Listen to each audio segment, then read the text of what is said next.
What's good, you Tizzle? Come take a ride with me, sit through this traffic with me. Been tripping all day, tripping all month.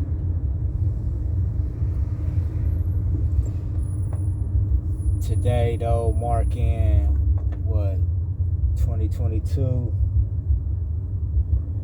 2001, 21 years.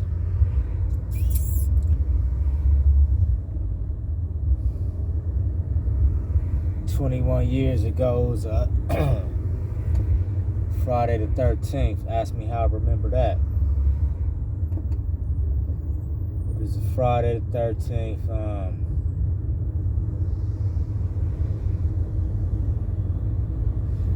The day was going smooth. Up to this point, it's 5, 6 o'clock. I was damn near at this point at my auntie house, my great aunt. Fed my pit. Started at the old school. I had a 74 Nova at the time. Chevy Nova. Was being converted into a Novalac, Cadillac guts. Nova on the outside, 350 running hard, duals. That day I left the town, went to work. OGs came pick me up, went to work, Fremont. You know, I was a youngster at the time. Shit, went on my lunch break. Me and the OGs, we played hoop and shit. Letting them know they couldn't fade the youngster at the time. Fremont. Staying with my sister, shout out Nikki. Staying with my older sister, 73rd and MacArthur.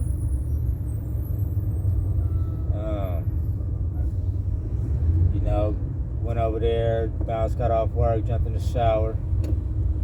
Like I say, went over to auntie house. Over there in Maxwell Park, fed my pig, whatnot. I had just moved back to the town from Vallejo.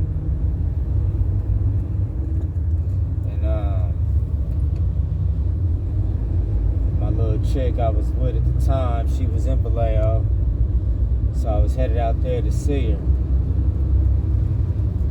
I remember this vividly. My auntie asked me, I called her, let her know I was finna come over and feed my dog. She like, what you want?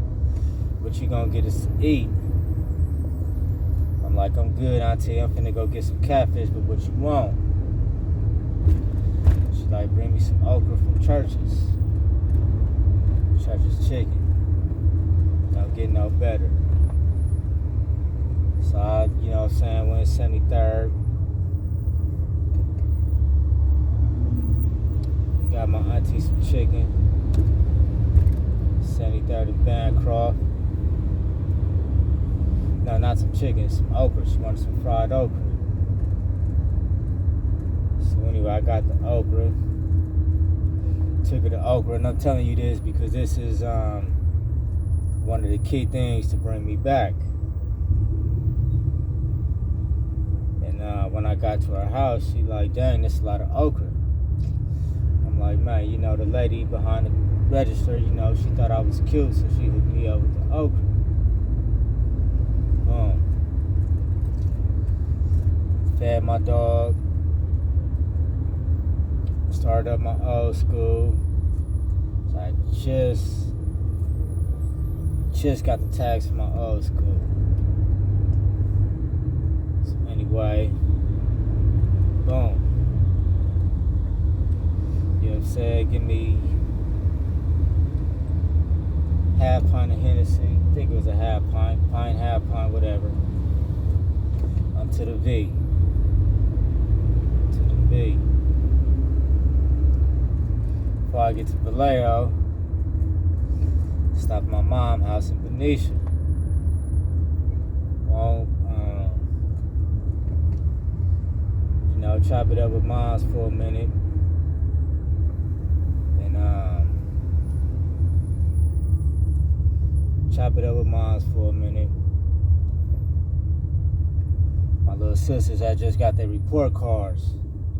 So boom, I cashed out all my sisters out for their report cards. Boom.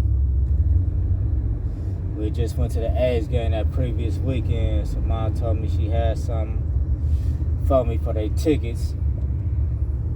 You know, on the books. It's on the books.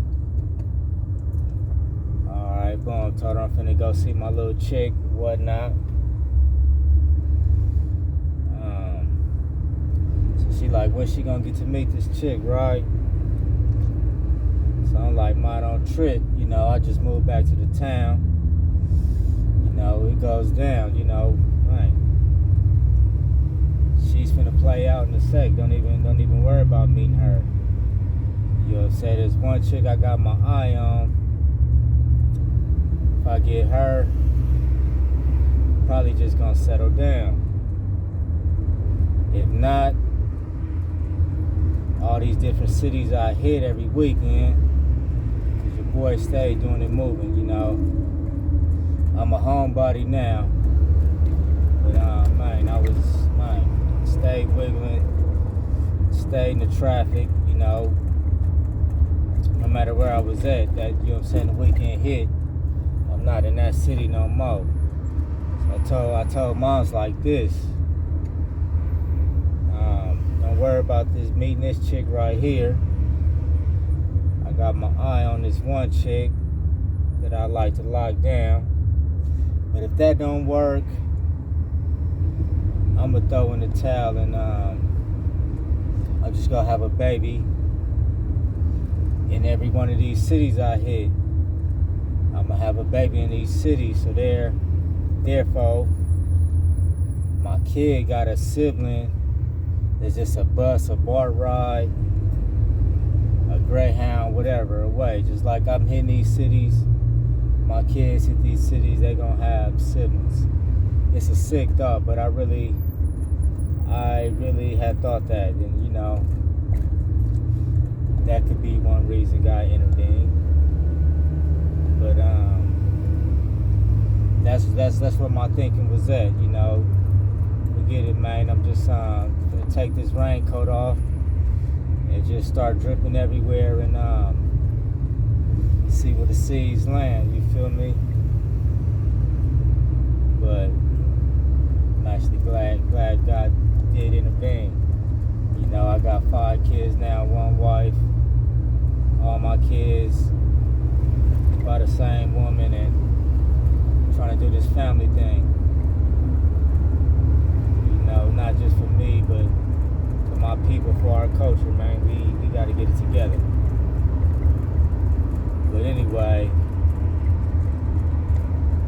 I leave Benicia on the way to Vallejo to my chick. They did something. They cooked at the bingo hall, her family.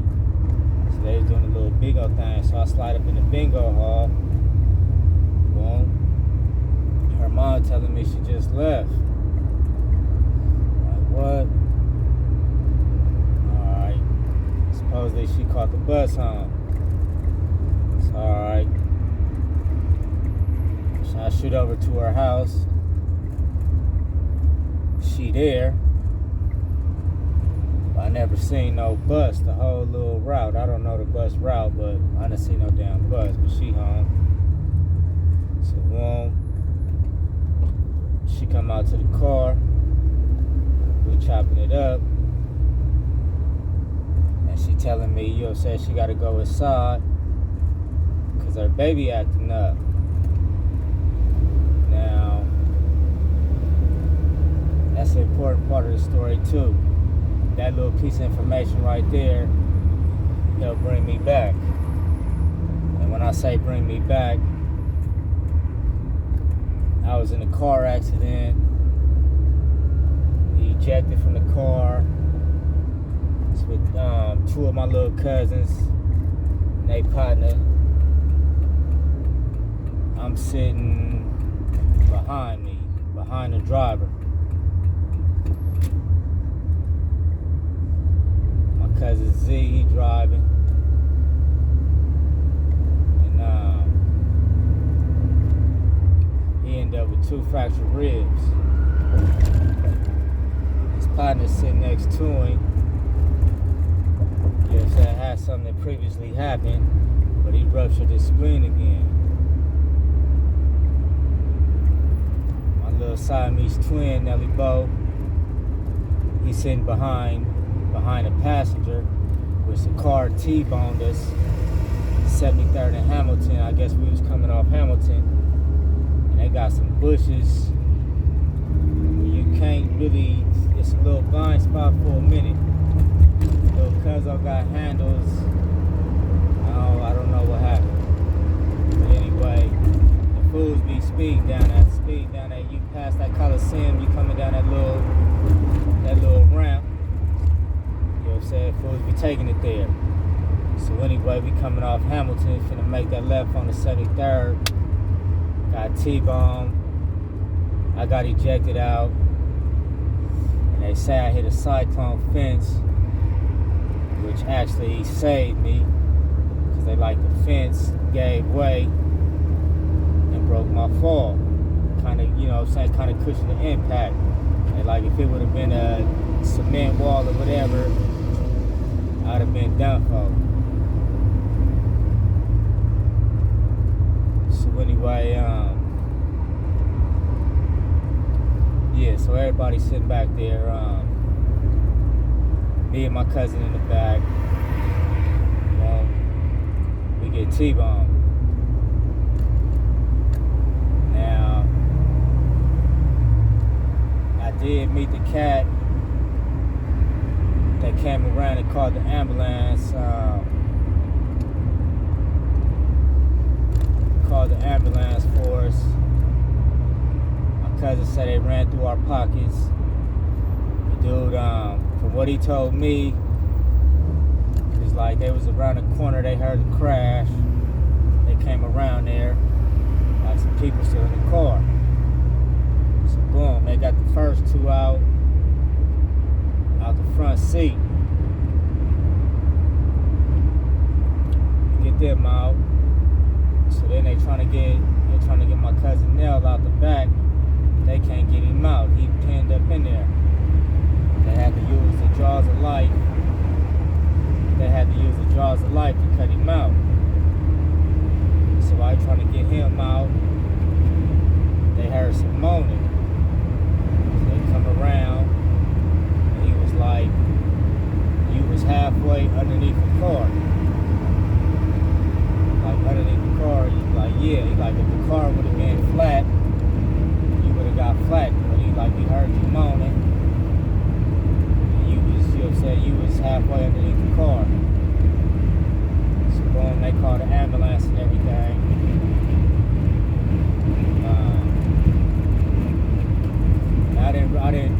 I didn't really know what happened until I left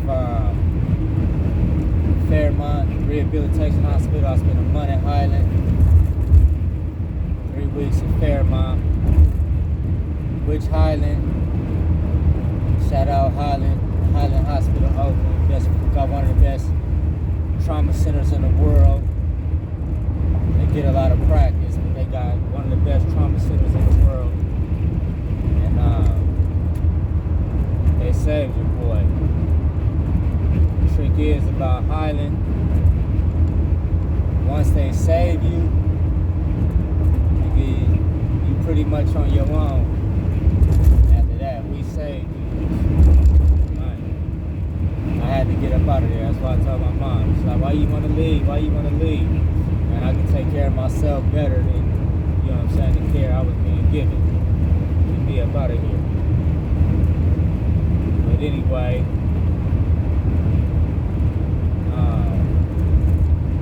I remember like waking up, which is a trip thing. Before that, I wasn't really spiritual or nothing. Well, I was spiritual, but I didn't really know who God was. I remember the year before that being in Job Corps and hearing some guys debate on God and what color is Jesus and all this and all that. I just knew God was real.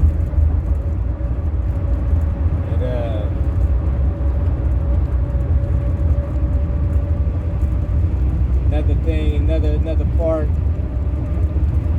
that you should know is that before this whole accident thing,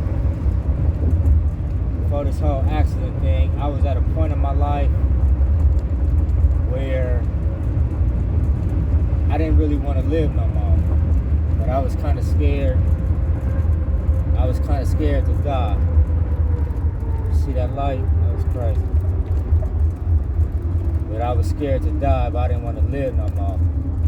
So the accident, but I didn't want nothing sloppy, no gunplay or nothing, retaliation and all that type of, so accident would have been, would have kind of been ideal. But waking up though, coming up out that coma, I was on life support for 2-3 days. I was in the coma for like a week, 10 days, I believe. Coming up out of that thing, first thing, I was happy to be alive. That's one thing I recognized. I was happy to be alive, and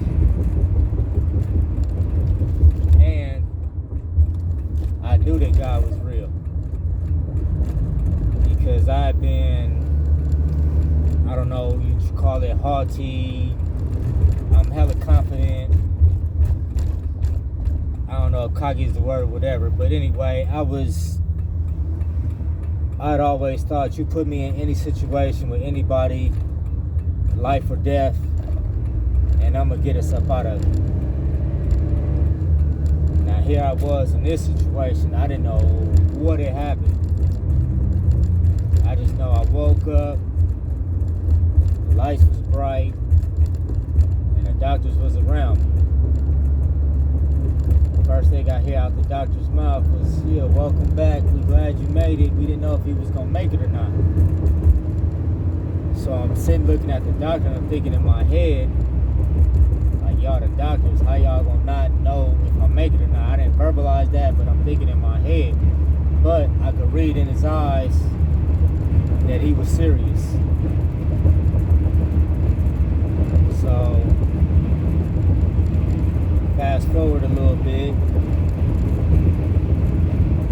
what I'm saying? I'm seeing people now, my family at my bedside and everything. My auntie was in there, auntie and my cousins, called them Beast Mode boys, smoking reeds. And my auntie was in there, my auntie Katie, and she like, "Baby, y'all made it, y'all gonna be alright." She like, "Your cousin Nell, he in there, he doing alright, baby, be strong, y'all gonna make it. Jesus loves you." So when she said that to me, I kind of stopped her. Like, I know. Like, do you know? But before, I was never thinking along those terms. I may have heard that before, but it was real. When she said it, it was like, man, like, I know, man. I can't tell you everything that happened while I was out, but, you know what I'm saying? They say to be absent from the body is to be present with the Lord.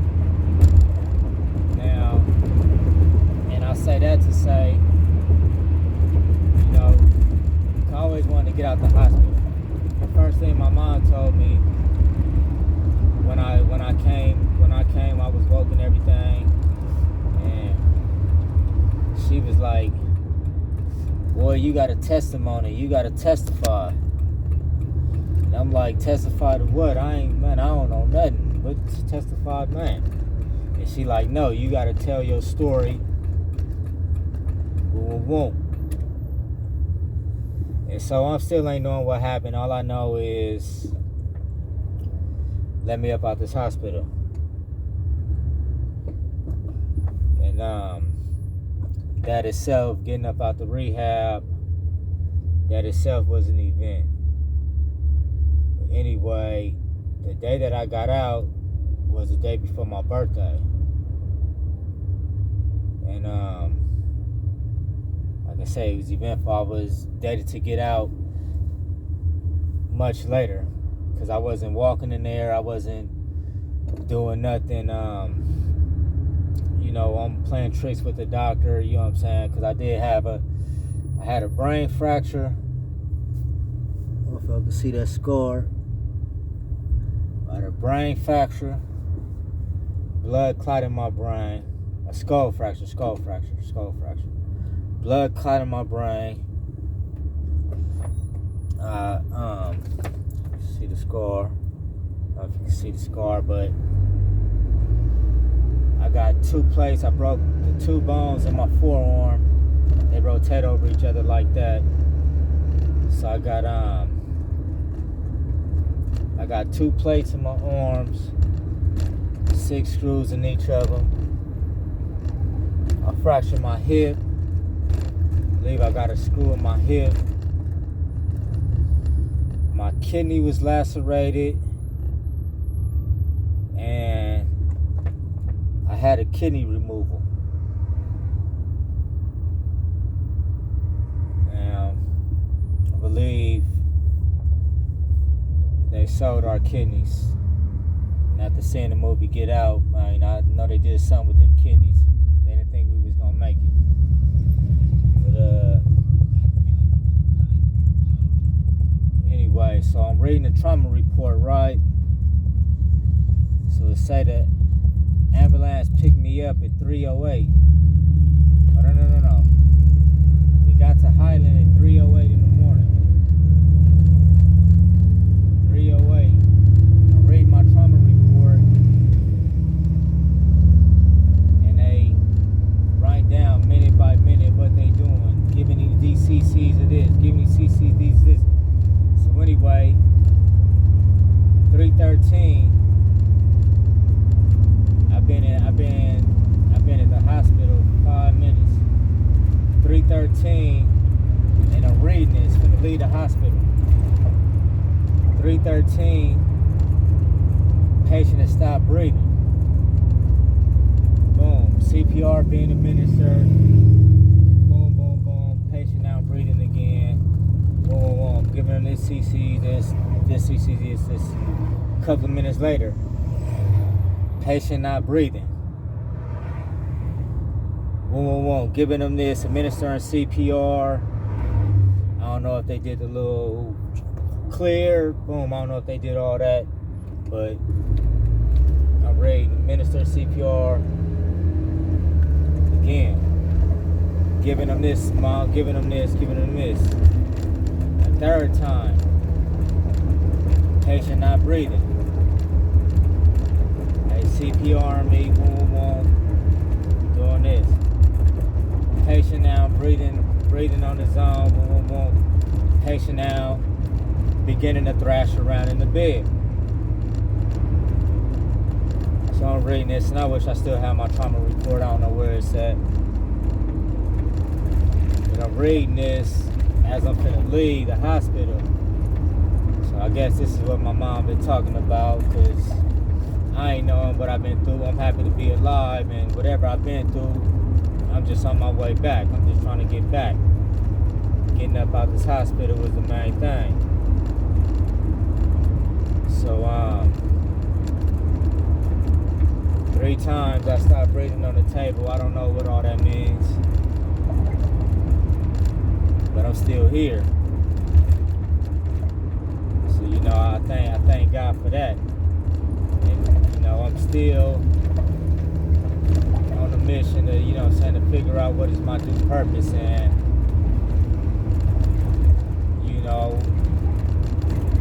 I got this little platform now, and I would think it would be in my best interest to glorify God with it.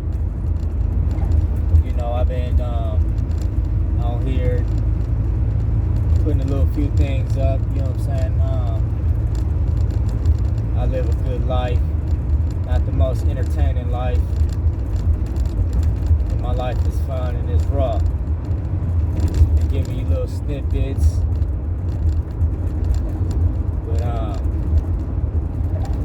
than talk sports, I would like to talk God. You know, I like to be one of those people that reach out and help save his own people. 'Cause my people, we in a world of trouble. And worse than that, my generation, we all got kids and they lost. The world has changed. We are living in a new world. And we gotta educate these youth, man, because it's gonna be to a point where they not gonna know who they are, but they not gonna know where they came from. And to know where you're going, you gotta know from where you came from. So I'm gonna challenge all of us to start educating our youth, man, and reaching back and giving back, you know. And it starts in the house, and then we just gonna have to branch out. We're gonna have to strengthen our households up, strengthen our families up, and then we're gonna have to reach out and bring the next ones up, and we're gonna have to get this thing tight. But I'm finna get ready to go to work. Gotta clock in, you know. I don't like working, but I gotta thank God that, you know, I have a job. When I say this is 21 years, I'm on my job now, going on 19 years, and you know, like I say, all praises is due. You know, it's nothing that I do on my own. So I'ma definitely, once I get off work, it's like them hours, you feel me? It's gonna be creeping time where, like I say, right now I be touching down in Benicia, chopping it up with moms or whatever. Might be still in that traffic. It was a Friday, but I was, you know what I'm saying, just touching down. So 21 years ago, I got a few more hours to kick it, and then life is gonna get real, you know. So like I say, I gotta thank God, you know, that I'm still here after all this time, you know. And giving my life to Christ March 30th, 2002. This accident that I'm speaking of happened Friday the 13th, Saturday the 14th of 2001. So couple hours, man. It's finna be the 21 year, man. Like I say, I'm finna go in here, put these hounds up, get ready for work. Call my little Siamese twin Nell. What's up, cousin? Love you, man. Zell, man. Love you, man. And happy anniversary, man. We still here, man. God's plan. We gotta follow it and stick to it. We gonna make it work. You know, it's always been the plan. So I love y'all once again. Raw, Raider Tay. It's been real. God is good. Please don't forget that.